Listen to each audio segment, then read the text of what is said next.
Bom dia.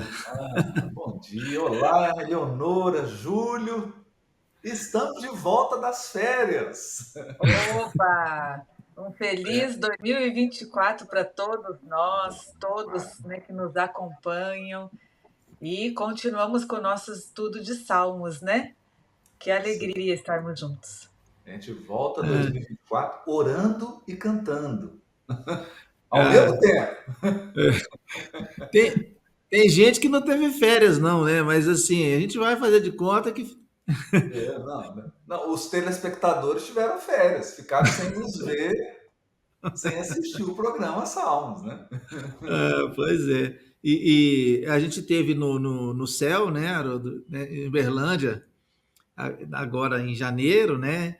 E nossa, encontramos com muita gente lá aqui procurando a gente. E cadê a Eleonora? Né? Haroldo estava lá, né? Mas que bom, eu assisto, eu sou amigo de infância. Eu brinquei com eles. Agora que a gente é amigo de infância, que a gente já se conhece, né? Quando estiver na live, manda recadinho e tal.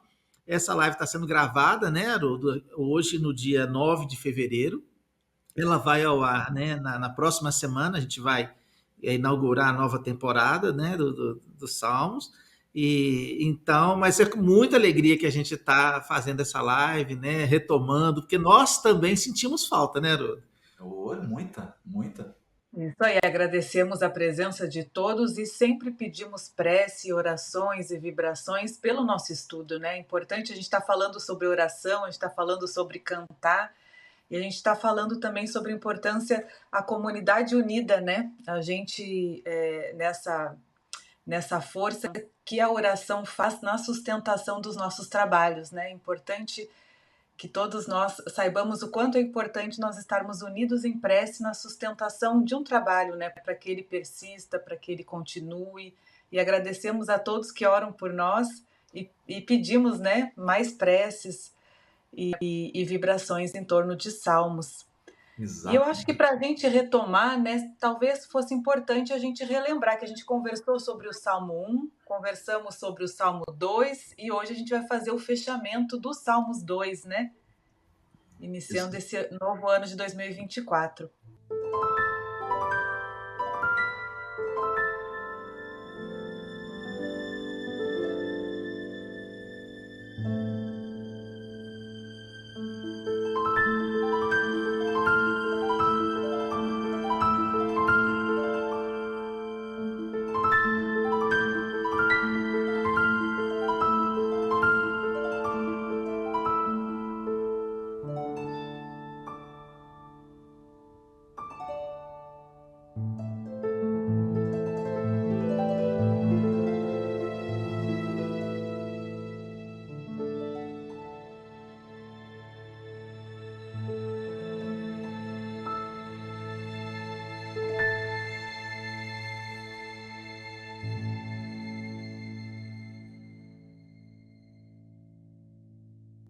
Isso mesmo, Eleonora. E porque é importante a gente compreender o impacto que esse Salmo 2 tem na literatura bíblica. É o primeiro texto que apresenta o Messias regendo as nações da terra. Então, nós poderíamos dizer, utilizando o vocabulário espírita, que é o primeiro texto bíblico que apresenta Jesus como governador espiritual do planeta. Apresenta o Messias na qualidade de Cristo governador do orbe.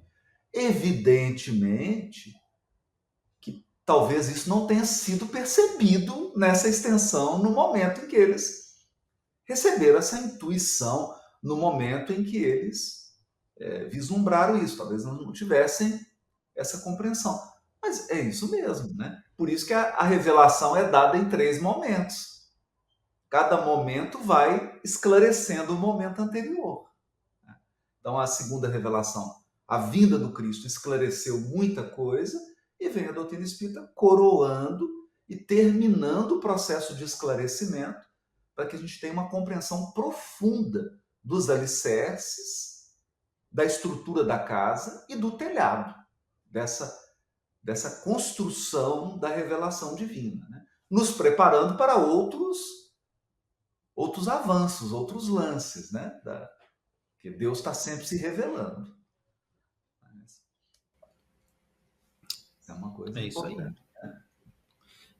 Você falou da estrutura, eu lembrei da estrutura também, essa estrutura trina, né, que tá na doutrina, tá, né, tá nas coisas, né? E a gente já estudou muito sobre a raiz, tronco e copa, né? Então essa estrutura está bem apresentada, né? A todo momento a gente tem uma referência a essa Está vendo estrutura, né? isso? A gente está vendo isso, né? Mas e aí, Haroldo, o que é que nós temos ainda do Salmo 2 para a gente trabalhar? Tem um elemento no Salmo 2 que é muito importante e às vezes a gente faz uma leitura apressada e não percebe a sutileza. Eu vou ler aqui, vou dar o exemplo em concreto. Olha que interessante. Porque estão inquietas as nações e os povos. Porque eles fazem um monólogo e os reis da terra e os seus dignatários se colocam em conjunto contrariamente ao ungido de Deus. Olha isso. Olha isso. E aí vai dizendo isso, sobre essa rebeldia dos que governam o mundo corporal. Os poderes instaurados no mundo corporal. Então, nós sabemos. Poderes políticos, poderes econômicos, que se articulam e que comandam o mundo corporal. Né? Deliberam sobre uma série de assuntos. Nós sabemos que não estão no comando absoluto. O comando absoluto é de Deus. Não é isso que nós estamos discutindo. Nós estamos discutindo que no âmbito da ação deles, eles comandam, determinam, influenciam a vida das pessoas, né? Direcionam, estabelecem guerras, estabelecem conflitos, trazem desencarnação, sofrimento, miséria, pobreza, desigualdade. Então, há um espaço de movimento, porque a lei de evolução é lei de livre-arbítrio. Então, eles têm um espaço. A pergunta é, por que essa condução, essa direção dos processos coletivos, há milênios, vai na direção contrária ao que o Cristo deseja para nós? Que é a construção de um mundo justo, solidário, fraterno, pacífico. Porque se nós nos uníssemos, imagine todas as nações da Terra se unindo. Eu não estou falando uma união infantil, boba, não. Estou falando uma união assim, evitando guerra, evitando uma competição predatória, né? Se apoiando reciprocamente, construindo um mundo bom para todos, usando melhor os recursos da Terra, respeitando o ambiente, né? Os biomas da Terra e o próprio planeta, promovendo o progresso com mais justiça, com mais igualdade, com mais respeito aos direitos, eliminando qualquer tipo de violência, combatendo o mal de forma serena. Imagine, nós já estaríamos degraus adiante. Então, o Salmo destaca essa rebeldia. Agora, aqui que vem o texto. Que a gente faz uma leitura precipitada e aí interpreta equivocadamente. O texto diz assim: proclamarei decreto do Senhor. Tu és meu filho, eu hoje te gerei. Paulo cita isso lá em Hebreus. Esse versículo é importantíssimo. Porque aqui Jesus está sendo colocado na condição de filho. Filho com F maiúsculo. Então, o filho, aquele que permanece para sempre na casa paterna. Ao contrário do filho pródigo, do filho mais velho, que pensam apenas nos seus próprios interesses, esse aqui é o filho que permanece com o pai na casa paterna. Olha que bonito. É o filho. É o terceiro filho da parábola, né? Da música, né, Júlio? É o terceiro filho. Então tem o filho pródigo, tem o filho mais velho, e tem o terceiro filho, que é Jesus, que desceu para recuperar os seus irmãos, né? Para salvar os seus irmãos. Agora diz assim: com vara de ferro regerá as nações. Primeiro fala assim, ó: eu te darei as nações por herança, e as extremidades da terra serão tua posse. Entregou o planeta inteiro para ele.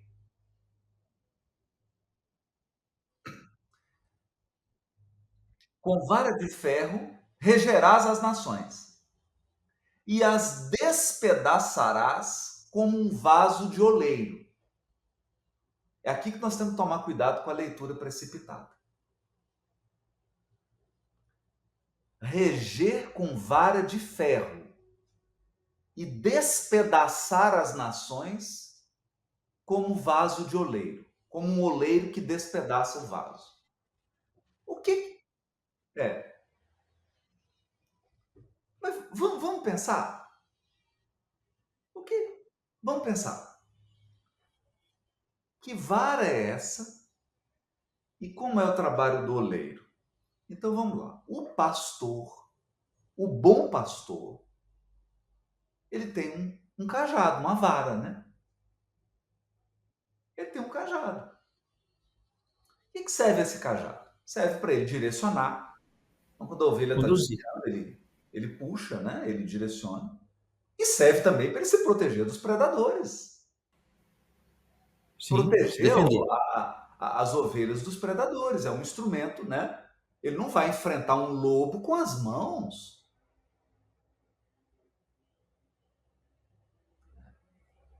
Então, a vara, olha que interessante, o cajado do pastor, a vara do pastor, funciona como um escudo de proteção do pastor e das ovelhas. Né? Agora, imagina se essa vara é de plástico. Já quebra já. Quebra, já viu. De cristal. Imagina essa vara de cristal. Cristal fino. Ou mesmo de madeira. Então, quando diz que o cajado do bom pastor é de ferro, o que está mostrando aqui? É inquebrável, né? Isso. O poder do Cristo de proteger as ovelhas que o Pai me confiou e que ele disse que nenhuma se perderá. Olha a afirmação de Jesus. Deus me confiou todas as ovelhas e nenhuma vai se perder. Palavra minha. Assim, coloca aí, assinado Jesus o Cristo. O Não é? contrato dele, né? Isso. Para fazer isso, precisa de um instrumento de proteção poderoso. Então, a gente fica imaginando uma vara de ferro para ferir. Não. O símbolo aqui é do poder do Cristo de proteger a terra. E de conduzir, né? Proteger e conduzir. E conduzir com energia, com fortaleza, não é? Com fortaleza. Não tem fragilidade. Nós não podemos confundir fragilidade com interferência em livre-arbítrio. O Cristo não interfere no livre-arbítrio, mas não significa que ele não conduza com energia. Conduz. Pensando junto aqui com as pesquisas, que é considerar que o material ferro naquele tempo era algo de grande valor, né? O que era moldado, feito em ferro, ele demandava um trabalho, né, de moldar, de fazer aquilo virar um instrumento, né? Ou seja, A forja. a forja, ou seja, não é algo improvisado, não é? Ninguém tira um cajado de ferro do nada, não é algo improvisado. Isso. Né? Isso aí. Me deu essa impressão de ser. E além como hoje a gente fala, mãos de ferro, ou seja, com firmeza, né? Não confundir isso com violência, né, Haroldo? Porque, Não. porque é interessante que a gente tem. É legal o ferro, né? Já que a gente está falando, não sei se a gente pode explorar isso. A gente tem quem com ferro fere, com ferro será ferido. A gente tem algumas citações dessa material, né? Para a gente compreender por que eles usaram usaram essa expressão, e é realmente essa durabilidade, né? Era um instrumento Representava mais forte. força, não é? Segurança. Fiquei pensando também se o cajado não era um instrumento de apoio também, né? Para o pastor. Também Né? de apoio. Também de apoio. Né? O pastor se apoia. Então aqui está mostrando exatamente isso. Né? Que pode parecer que o Messias, o ungido, tem uma condução frágil, mas isso é uma impressão falsa. Uhum. Isso é uma impressão falsa. O fato dele não ferir com ferro não significa que ele não está usando esse elemento como cajado. Sim. Como condução e como proteção. E a gente percebe isso, isso é uma coisa importante. Quando o Cristo, obedecendo às leis divinas, permite que indivíduos e nações semeiem, a gente chama Jesus de fraco. Quando Jesus está acompanhando indivíduos e nações colhendo aquilo que plantou, a gente chama Jesus de insensível.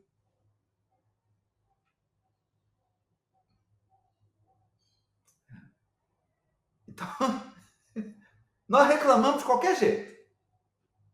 Então, no momento da sementeira, o Cristo observa pessoas e nações.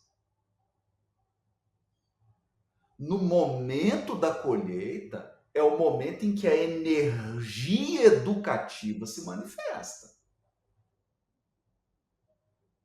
A energia educativa se manifesta.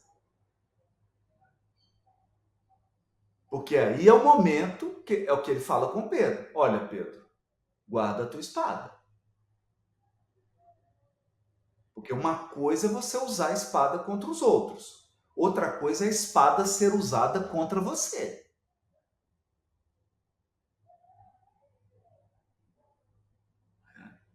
E no momento que você usou a espada contra o outro, ninguém vai ficar passando a mão na sua cabeça e falar, não, eu vou te proteger. Você não vai sofrer a consequência do que você fez, não. Você pode fazer, não tem consequência, não, eu vou te proteger. Não existe isso. Né? Não existe isso. Porque aí não haveria o processo educativo. Aí Deus não seria pai, seria paternalista. E aí nenhum de nós ia adquirir maturidade espiritual, né, Eleonora? Nossa, tô achando maravilhoso, porque quando a gente começa ali falando do homem, né? O homem, eles se amotinam, tem ali essa rebelião, essa revolta, a gente às vezes achando que o mundo que está com as rédeas desse reino, né? Aí depois eu achei interessante que aqui no versículo 4 ele fala assim, ó, sentado o céu sorri. Deus olha ali os homens, né, essa tribulação, eu não sei se assim a tradução, né, mas parece uma coisa de paz, assim, os primeiros versículos ali do 1 ao 3, os homens Isso. em guerra, em rebelião, né, achando que eles são o governo, aí depois parece que vai para o alto, assim, sentado, né, tem Deus essa paz, sorri. né, Deus sorri. Aí ele fala assim, eu vou te apresentar o meu filho, ele que é o rei, né? E aí você chama a atenção esse rei que tem esse cajado, que tem essa força de condução, essa força né, de mostrar o caminho. E, nossa, tô adorando E a essas nossa lições. preocupação aqui no estudo de Salmos é entender, nós já falamos isso, Salmos representam a coluna vertebral da teologia judaica. O primeiro episódio do nosso estudo de Salmos, nós falamos isso. A gente ora como crê. A nossa oração é um atestado daquilo que a gente crê, não é? Dos elementos essenciais da nossa crença. Então, veja, esse é o texto que apresenta o Messias como pastor. Esse é o texto. Então, é daqui que Jesus tira elemento para construir eu sou o bom pastor. É daqui. O símbolo nasceu aqui. Olha a importância dos salmos. É aqui nesse salmo que nasceu a ideia de que Jesus é filho, com F maiúsculo. É um filho celeste. Nós somos filhos criança, né? Nós somos filho com F minúsculo, filho criança. É uma mistura de criança com onça. Jesus é o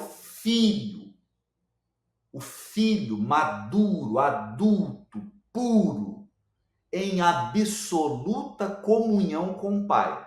Nós somos filhos minúsculos, terrenos, criança, rebelde. Então, qual que é a postura do pai? Ele ri.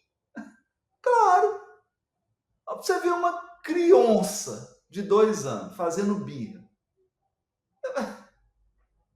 Você, como adulto, olhando aquilo, qual que é a sua dimensão daquilo? Né?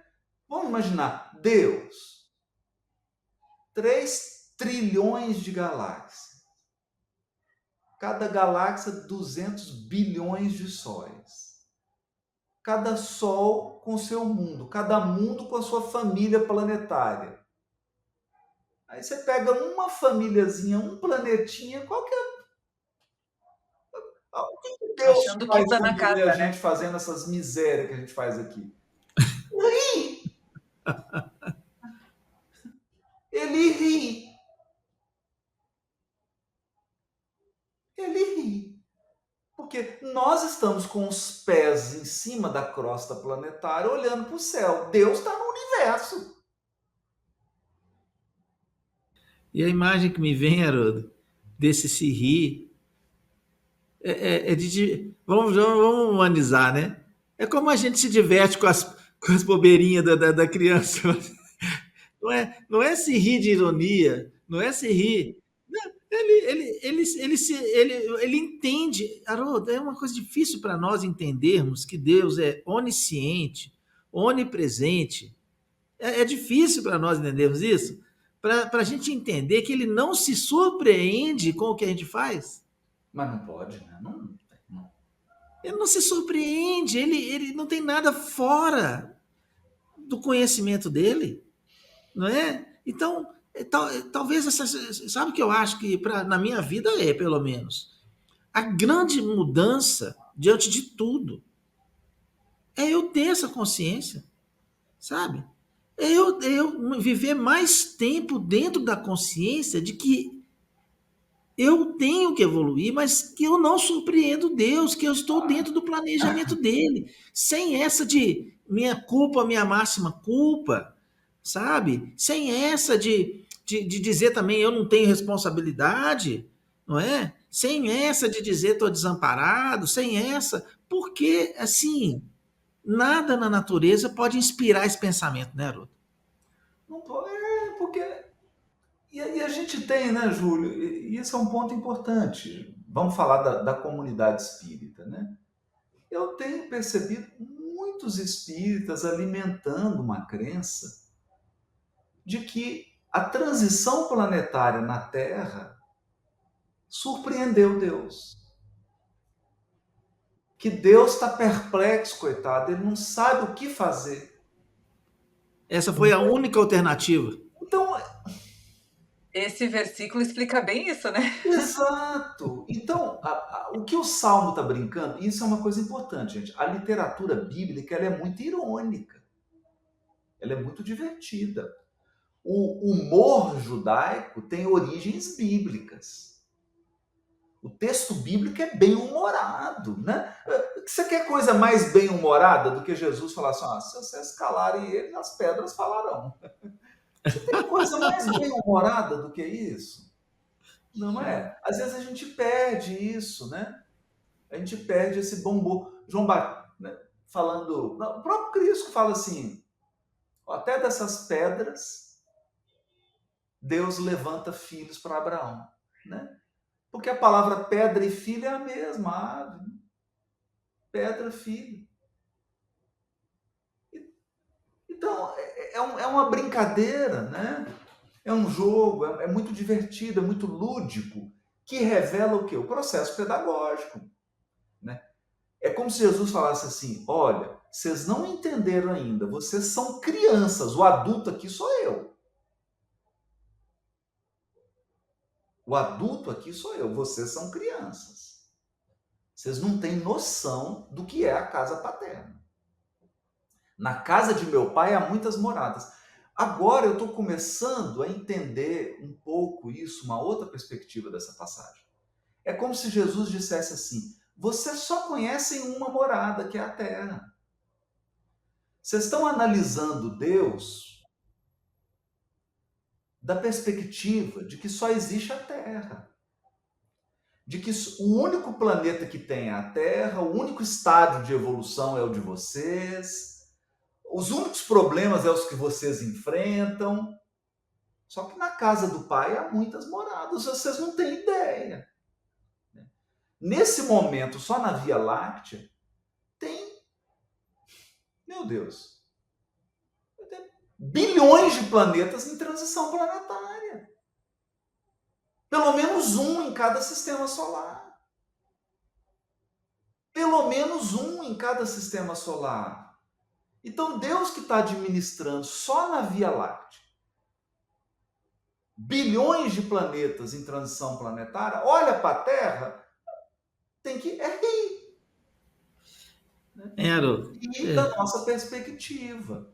Né? A gente está dentro de um grão de areia olhando para o universo. Deus está no universo olhando para o grão de areia. É diferente. É verdade. Tem um texto do Leon Denis, né, que fala assim, né, que na tábua de experiências que assinalam a vida é da liberdade do ser a duração de seu percurso para Deus. Mas não esquecido de que, invariavelmente, esse tempo representa não mais que um suspiro na eternidade. Né? Então, recentemente, na nossa mediúnica, conversando com um amigo, ele falou daquela questão do espectro, né, Haroldo? Nós estamos com um espectro de análise da vida muito reduzido. Muito. Não é? Espectro muito reduzido de análise, de compreensão das coisas, entendendo que eu sou o corpo que eu tenho, não é? A vida é o que existe no planeta Terra, mesmo hoje, com todo o avanço, né? A gente ainda continua circulando. Isso. Mas isso nem é, vamos dizer assim, algo para gerar é muito pessoas, tempo, né? 100 anos é muito tempo. 100 anos é muito tempo. Uma encarnação é uma eternidade. Uma encarnação é uma eternidade. Mas eu acho que nós temos que compreender, porque também tem o fato, né, como o Gilberto Gil fala, né, o melhor lugar do mundo é aqui e agora, né? É o sentido disso, né, que faz com que a gente tenha que viver o presente, é muito importante, e o presente, nosso presente, ele é essa experiência, né, essa aula, esse sentido, esse corpo, mas é aquela história, né? Não se circunscrever a isso, né, Haroldo? Isso aí. E aí Viver tem no um mundo outro sem ser do elemento. mundo, né, Haroldo? Como é que é o negócio? Oi? Viver no mundo sem ser do mundo, né? Isso aí. Isso aí. Então, é o nosso momento, né? Cada um vive no degrau que está. É isso E aí. tem que viver bem nesse degrau. Esse é o segredo, né? Você não vai ser cobrado porque você não está num degrau acima. Você vai ser cobrado com como você está vivendo no degrau que você está. Não é? É. Você não vai chegar para uma criança de 4 anos e falar assim: ah, meu filho, papai, mamãe está muito triste com você. Porque você não tem 16 anos. Você só tem 4. Não faz contas complexas, né? Não fez cálculo Nossa, eu 1, estou cálculo 2, cálculo decepcionado 3. demais. Você só tem 4 anos de idade. É um absurdo você não ter 16. Né? Isso não existe. Então, a relação do Criador conosco é de acordo com a nossa idade espiritual, com o nosso grau evolutivo. É isso. Né? O que você não pode é, tendo 5 anos de idade, se comportar como um bebê de 6 meses.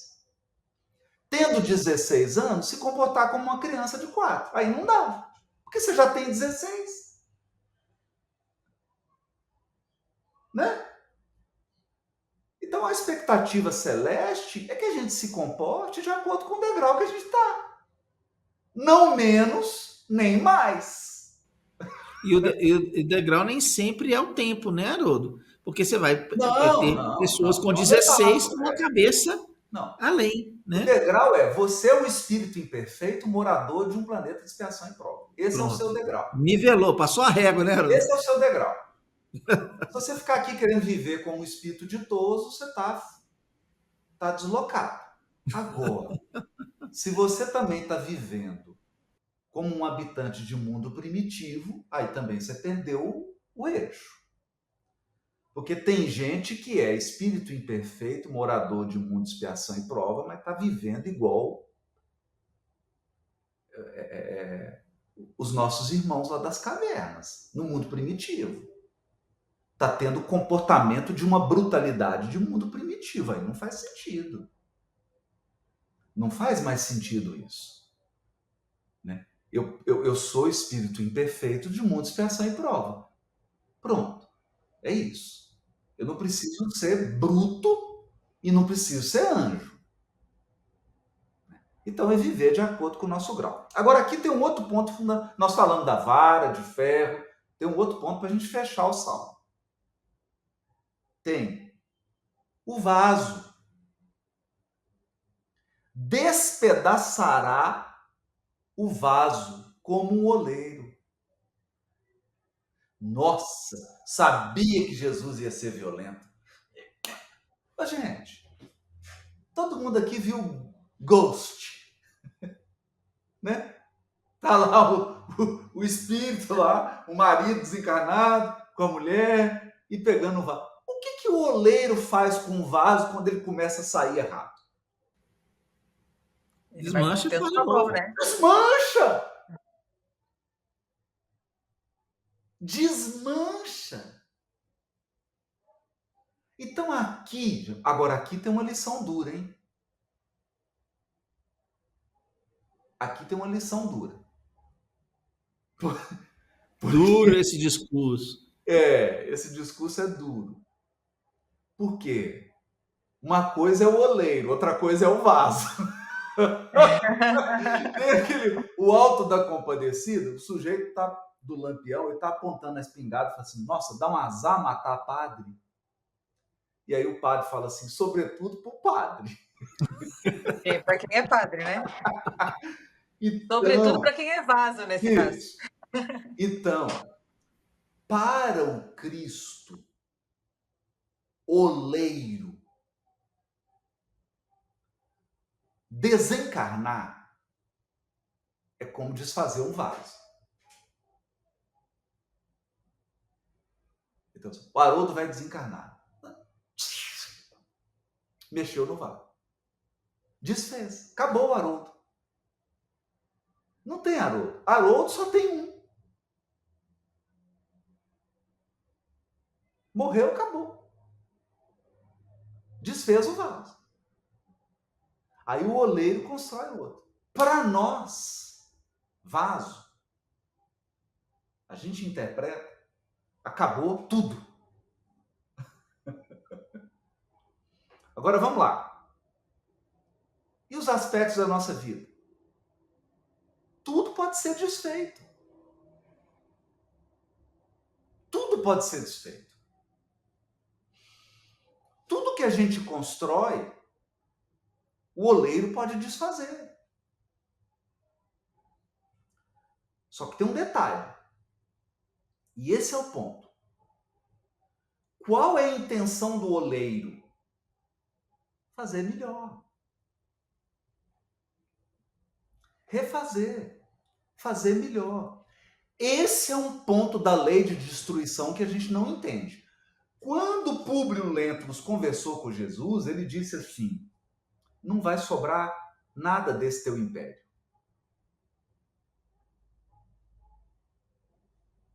Então, vamos lá. Cadê o Império Babilônico? Assírio-Babilônico, Nabucodonosor. Cadê o império? Esse império dominou quase todo mundo conhecido. Cadê ele?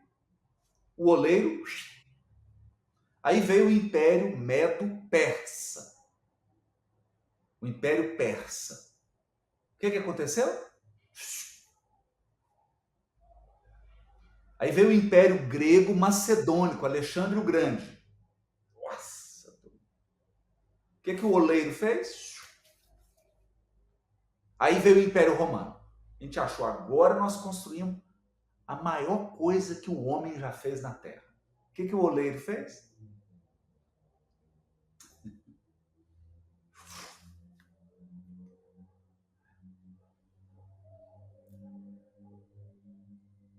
Então,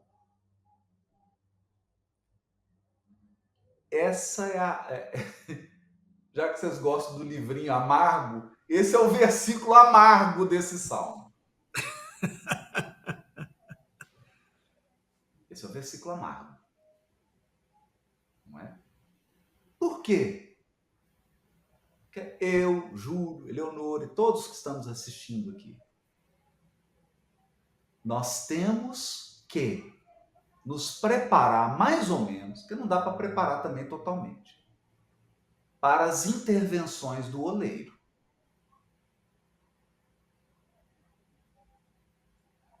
Para as intervenções do oleiro. É por isso que o segredo é ser uma argila maleável. Porque se você é uma argila maleável, o oleiro não precisa ficar destruindo para reconstruir. Se você é uma argila maleável, ele dá um toquinho aqui e ele vai direcionando. Mas se você faz as coisas com muita rigidez, se você faz as coisas com muita autossuficiência, com muita prepotência, com muita arrogância, com muito egoísmo, com muito orgulho, o momento em que o oleiro desfaz o vaso é muito traumático. É muito traumático.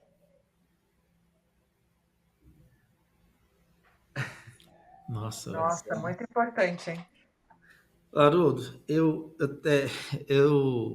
né, não quero sair daí, mas eu tô com medo de você terminar isso sem tirar minha dúvida, porque esse texto aqui, cara, ele fala de vaso, ele fala de gentio, Eu então, lembrei de Paulo, né, do vaso eu lembrei de esse Paulo, objetivo, né? E uma outra coisa que fala aqui que eu queria te perguntar, da relação desse salmo com o sermão profético, quando ele vai falar de nação contra nação. Porque O próprio templo, né? O derribado. o templo derribado, Haroldo, o templo derribado, nação contra nação, o anúncio da volta, né? Sei lá, os sinais, enfim. Então, Júlio, esse é um salmo messiânico. E veja, ele é um salmo que a gente quer passar ele rápido, quer pular ele Não dá, rápido. cara. E depois volta com dúvida. Eu acho que não vai dar para acabar ele hoje, não. Depois volta com dúvida. Por quê? Esse é o cada palavra aqui, cada metáfora que esse salmo levanta é um aspecto da governadoria do orbe.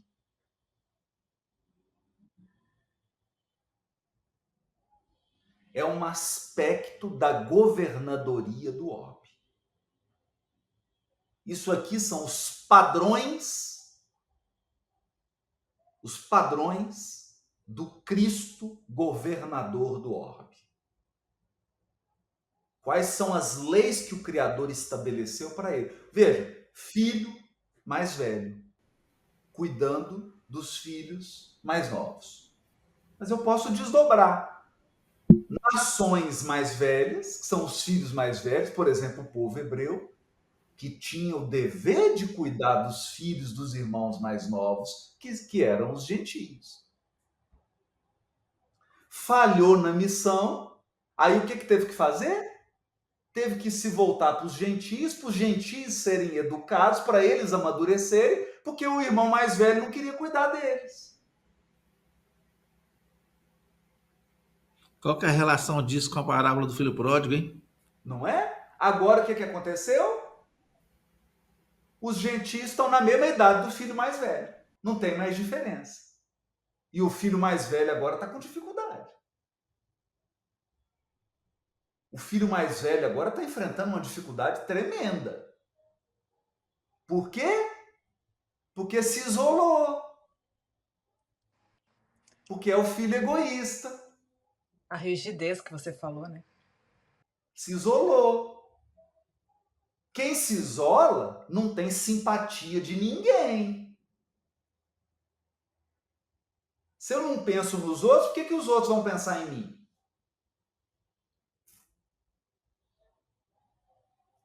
Então, é o que eu falo. Nós temos um péssimo, vou dizer isso aqui com muito cuidado. Nós temos um péssimo hábito de interpretar o evangelho como se o evangelho se aplicasse somente à nossa vida individual. Não. O evangelho se aplica à vida dos países. O evangelho se aplica às nações todas. O evangelho se aplica às relações econômicas, políticas, sociais. Desviou do evangelho na economia, na política, nas relações, sofrerá as mesmas consequências de dor e de sofrimento de quando o indivíduo se afasta da lei divina. Então, o evangelho não é só para se aplicar à sua vida individual. Ele se aplica a tudo. Às empresas, às comunidades, aos clubes, às associações, a tudo.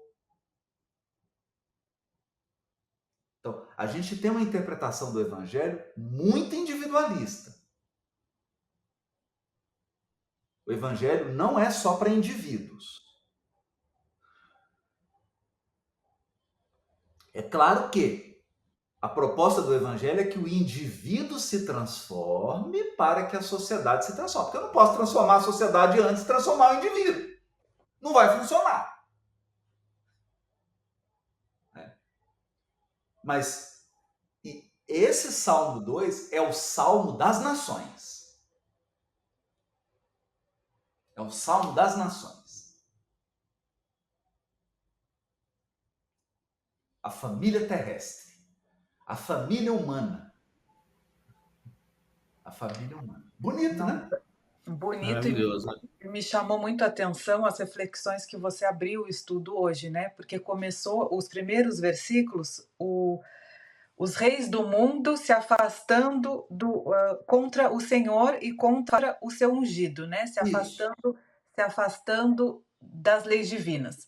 Aí depois parece que tem outro cenário. Deus sorri, tá aqui o meu filho, que ele tem o reinado, ele tem o cajado, ele tem as E leis vai agir. e vai agir.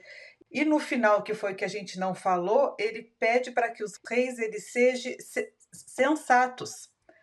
Tipo assim, vamos voltar às leis divinas e a quem rege o mundo, né? Porque parece que isso é o evangelho inteiro, é a Bíblia inteira, a aliança homem-Deus, né? O homem que se afasta do Pai e Deus sempre chamando para essa aliança, para essa volta Para essa às leis. sensatez. Então, Eleonora, você tocou num ponto importante, porque enquanto nós espíritas ficamos praguejando Putin, praguejando Kim Jong lá da Coreia do Norte, praguejando o presidente do Irã, o Cristo está chamando esses indivíduos e falando assim: meu filho, seja sensato, volta para a sensatez. Que caminho é esse que você está tomando? Não foi esse o planejado. Nós não combinamos isso.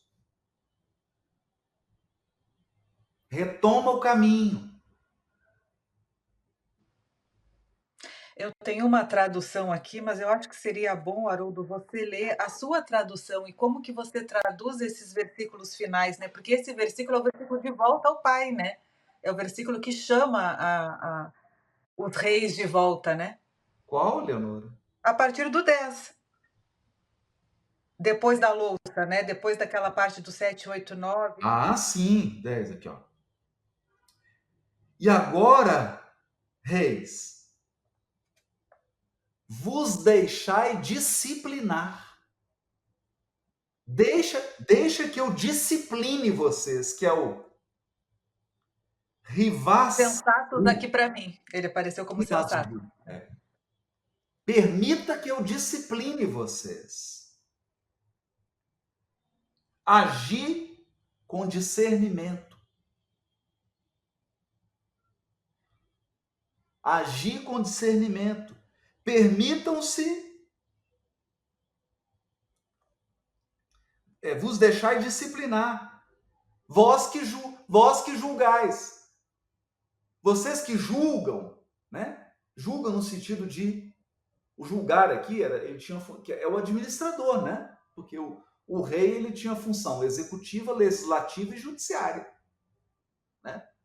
Vocês que têm o poder de julgar as multidões, permita que o Messias discipline vocês.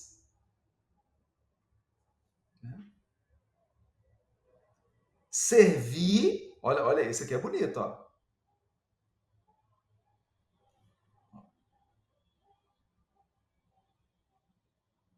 Servir ao Senhor, ao Eterno. Sirvam ao Eterno com temor. Com temor. Porque, olha, Deus é amor. Deus é amor. Mas a gente tem que ter medo da justiça, viu?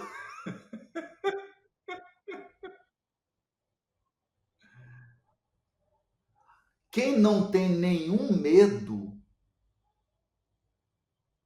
tem transtorno mental. A ausência de medo é imprudência total.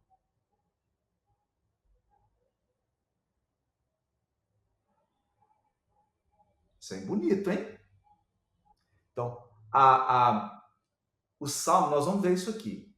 A literatura bíblica, ela trabalha com dois atributos de Deus: justiça e misericórdia. Eu tenho que temer a justiça divina. Eu tenho que temer. A gente tirou a palavra medo da nossa relação com Deus, isso não é saudável. Não é saudável. Por quê? Qual que é a função do medo? Falando do ponto de vista da neurociência. Proteção. Por que você tem medo? Para se proteger. para desenvolver prudência. E toda ação tem uma Ninguém diz. consequência, né? Oi? E toda ação tem uma consequência, esse tempo, né? Isso, isso. Não é? Importante, né?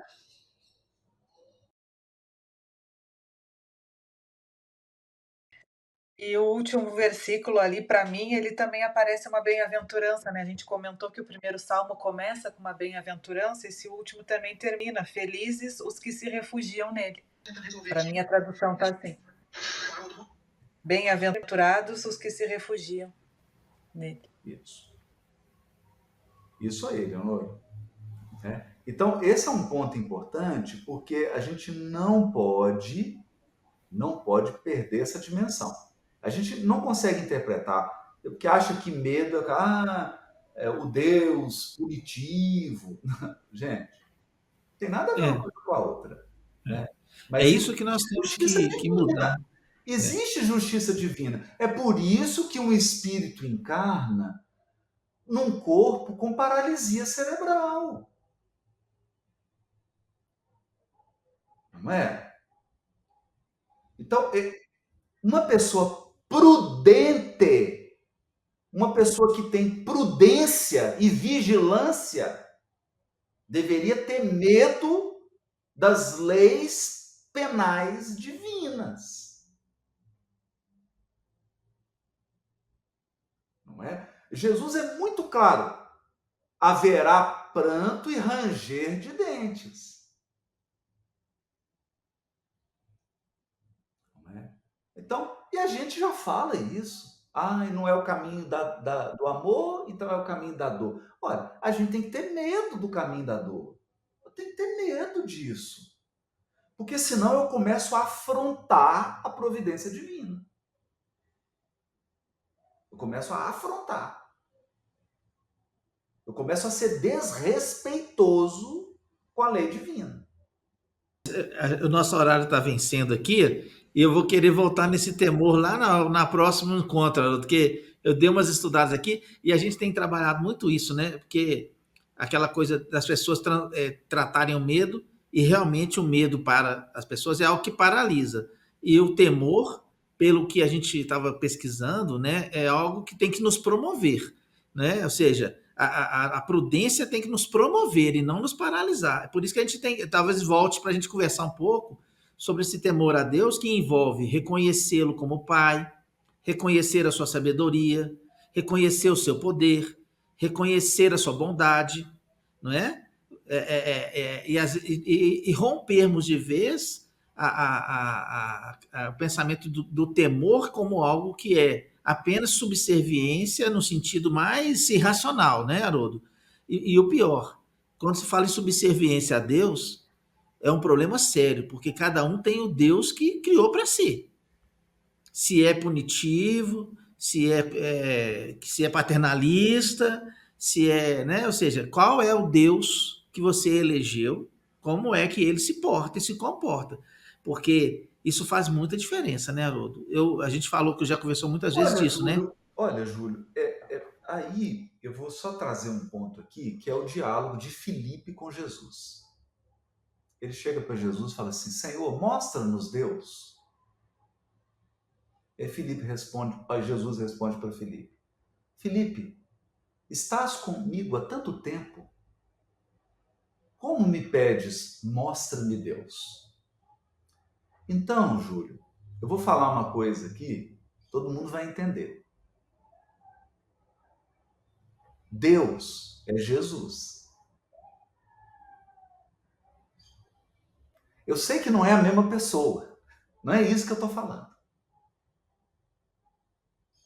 Eu estou dizendo que qualquer concepção que você tiver de Deus que se afastar de Jesus, sua concepção está errada.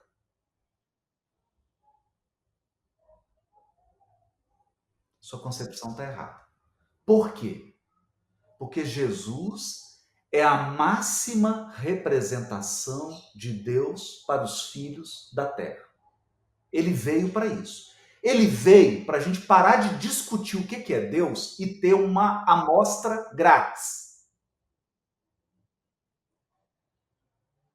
Então vamos lá. Deus mata. Jesus fez isso? Não. Então você está errado. Você está viajando. Ah, Deus ofende mesmo. Tem hora que Deus também dá. Jesus fez isso? Não. Então você está errado.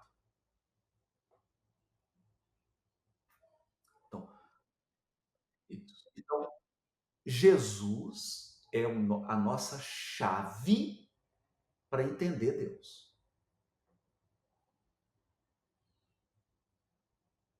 Então, toda concepção. Então, por que eu tenho certeza? Eu vou falar uma coisa forte aqui.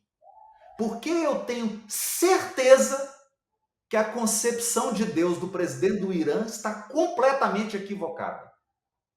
Porque ela se afasta totalmente da vida de Jesus. Aquilo é projeção de homens. O que Deus é, Jesus mostrou. Esse é um ponto importante. E é o Salmo 2. É o Salmo 2. É o Salmo 2. O reino do homem. Tu és o meu filho. Então é como se Deus falasse assim: vocês estão com dificuldade, né? Vou fazer assim, vou te mandar meu filho. Eu vou mandar para vocês o meu filho, que é tal pai, tal filho. Esse é meu filho amado, em quem eu me comprazo. Esse é o meu filho que me reflete com precisão. Toda vez que vocês estiverem em dúvida sobre o meu caráter, olha para o meu filho. Acabou. Não pode ter dúvida. Toda dúvida nesse sentido é projeção humana. Eu estou projetando a mim mesmo num quadro que eu estou chamando de Deus. Mas isso aí dá um... Cenas do próximo capítulo, Haroldo. Cenas Nossa, do vamos próximo deixar capítulo. todo mundo pensando. Todo mundo pensando. Tudo bem. A Leonora tem um compromisso agora, a Haroldo tem um compromisso agora, e eu vou buscar a Sheila. E vocês vão ficar pensando aí. E semana que vem a gente retoma, né? É isso aí. Um beijo para todo mundo. Obrigado, gente. Foi ótimo, viu? Com Deus. Obrigada, amigos. Boa semana.